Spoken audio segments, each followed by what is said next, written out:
Franz Cerami's work is grounded in this quest for the digital persona, which starts with Miss Digital World and follows different steps, always involving people and relationships, and always involving their physical appearance and their participation, in fact, into the act.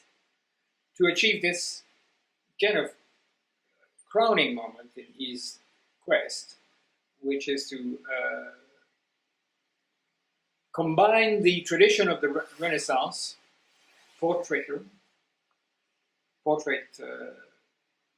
style and the most modern representation of identity. And we have to be clear about the fact that there are problems with that as well. But this moment of identity that is presented in the webcam portrait is that of the projection of the person as a center, as a node in a huge and fluid internet environment. That's the excitement. But then it's also a very beautiful piece. It's very well. It's very well thought. It's very well produced, and it's also very well, very finely tuned. So that's a good thing. Yeah, the webcam portrait remind me of Paul Virilio's wonderful concept of the not the depth of field, but the depth of time. The depth of time would be very well represented by the webcam portrait in that it presents precisely the very short but absolutely time-bound drama, which is the movement of the person in time. And this question is totally fascinating to me because I'm working on the point of being, which is the feeling, proprioception that we have as we relate to the environment. And the point of being, we all have it. We all feel it. Do we feel it enough? Do we still have it?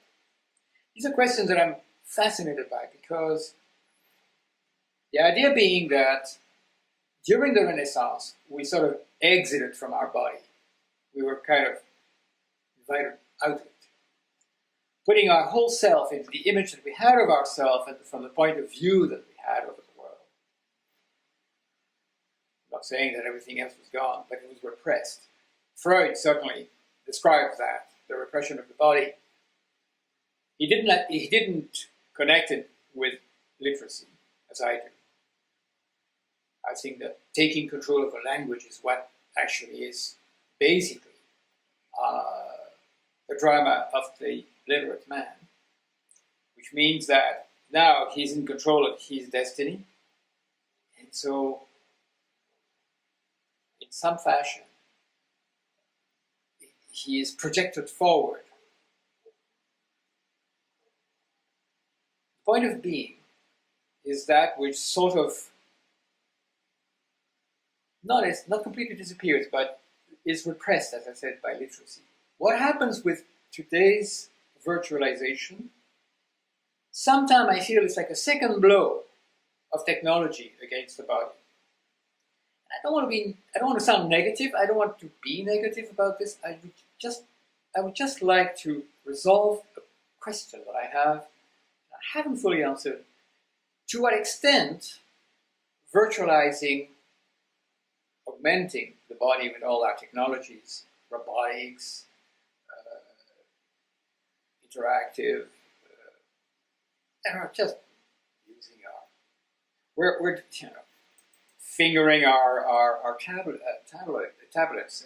These are all these things are in a way virtualization of gesture and virtualization of the tactile sense and replacement of it by the virtual. So then the question is, does that require a certainly it requires examination. I think a fair number of people are into this, including this wonderful piece by Paola D'Agostino, which is part of the catalog that was put together by Franz Cerami. I recommend the piece, it's just absolutely wonderful. And it does follow this kind of understanding.